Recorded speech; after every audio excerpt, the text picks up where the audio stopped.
Bismillahirrahmanirrahim. Assalamualaikum warahmatullahi wabarakatuh. Waalaikumsalam warahmatullahi. Amin ya rabbal alamin. Alhamdulillahi rabbil alamin. Mudah-mudahan di pagi hari ini kita senantiasa diberi kesehatan dan juga diberi hidayah oleh Allah Ta'ala. Amin ya rabbal alamin. Pemirsa yang dirahmati oleh Allah, dibuka ceramah oleh Ustadz Hilman bahwasanya yang dirindukan oleh orang tua di alam kubur itu apa? Namanya orang tua yang dirindukan dari anak-anaknya yaitu doa. Doa anak yang soleh. Nah, kesolehan ini adalah soleh yang insya Allah ada di mata Allah. Jadi bukan soleh di mata manusia. Karena kalau soleh di mata manusia itu masih kulit.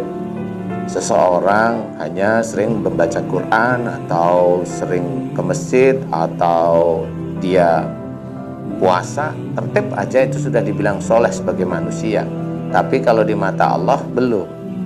Karena pada saat seseorang muslim dia itu melakukan sholat, tetapi berangkatnya aja sudah mulai ada ujub, pengen dilihat oleh orang lain, itu sudah angus semua amalnya.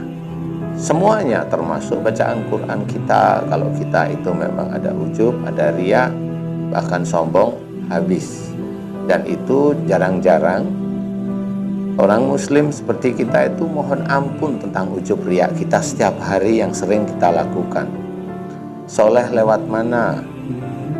Kalau kita memang belum bisa menyolehkan diri kita sendiri.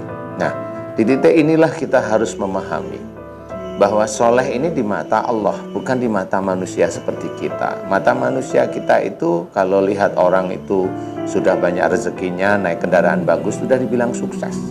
Tapi sukses di mata Allah Ta'ala itu tidak hanya dia naik kendaraan bagus dan juga hartanya melimpah, tidak.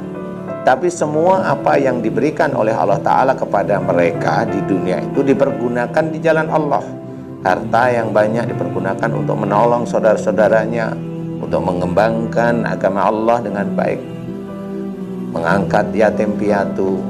Kemudian cara tutur katanya sehari-hari, di luar dia sholat, di luar dia itu baca Quran, lembut. Kemudian tidak fitnah, tidak macam-macam. Disitulah kesolehannya. Orang melihat orang ini penakut karena omongannya lembut. Tapi tidak, di hadapan Allah orang itu lembut karena dia mau menjalankan perintah-perintah Allah. Jadi bukannya orang itu penakut, bukan.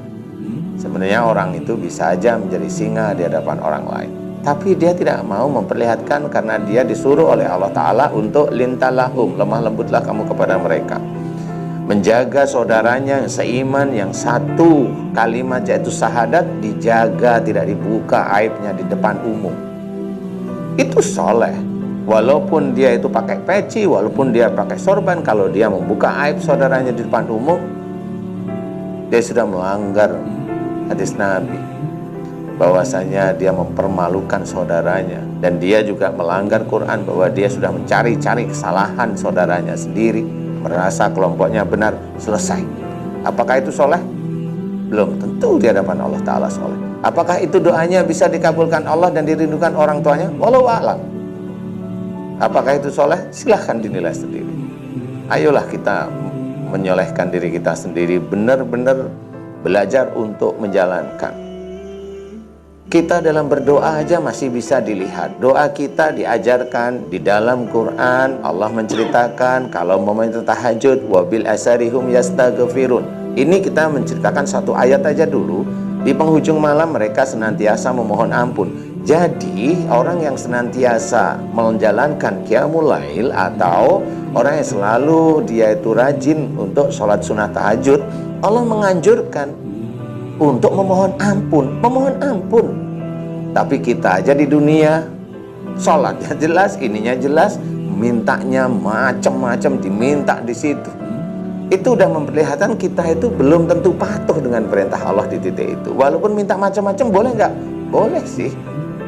Tapi lucu akhirnya. Ini orang yang mulai dia menyukai nafsunya dia sendiri. Nah disitulah kita harus memahami. Apakah kita soleh di hadapan Allah? Kita tidak tahu.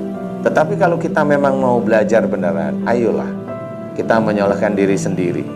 belajar dengan baik, jaga semua. Benar-benar dijaga, jangan merasa kelompok kita yang paling benar. Itu sudah, kalau kita merasa kelompok kita benar, itu sudah musyrik siapapun. Kalau Allah mengatakan musyrik, ini bukan orang non-muslim, malah orang muslim yang dikatakan musyrik, karena jelas dalam Quran, ya, dalam surat Ar-Rum 30, 31, 32 itu boleh dilihat. Jadi gak boleh kita merasa lebih benar. Nah, itu apakah kita soleh nanti kita itu kalau orang tua sudah meninggal, doa kita bisa diijabah oleh Allah Ta'ala, disampaikan pada saat kita itu mendoakan kepada orang tua bahwa agar diampuni kedua orang tua kami yang tadi sudah diceritakan oleh Ustadz Hilman, dan sayangi orang tua kami seperti mereka menyayangi kami. Apakah itu sampai kalau memang itu kita itu belum soleh di hadapan Allah Ta'ala? Jangan kita merasa kegeeran dengan ibadah-ibadah yang kita kerjakan. Yang tahu itu hanya dua malaikat ini. Raqib mencatat kebaikan lurus beneran, Atid mencatat keburukan walaupun sekecil biji zarah.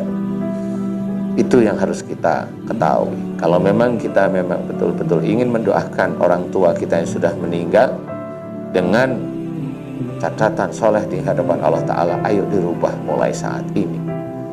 Karena benar-benar nanti kalau orang tua kita emosional, pasti genetiknya anaknya pasti ada emosional, pasti cucunya pasti ada emosional. Nah, kalau orang tuanya sendiri nomor awal itu sudah benar-benar di dalam alam kubur itu disiksa, nanti di neraka siksa, sifat emosional itu ada semua.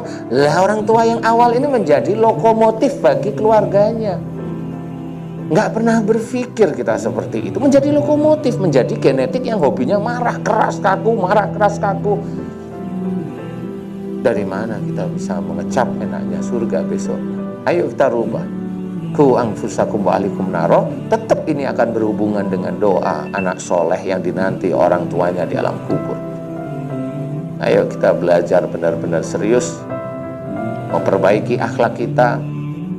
Udah ada contoh akhlak yang sangat baik, yaitu Rasulullah Muhammad SAW. Ayo kita contoh, ayo kita contoh. Mumpung nyawa masih dititipkan oleh Allah Ta'ala di badan kita, jangan sampai nanti kita menyesal, kita termasuk saya. Mudah-mudahan ini bisa menjadi manfaat. Wallahu a'lam.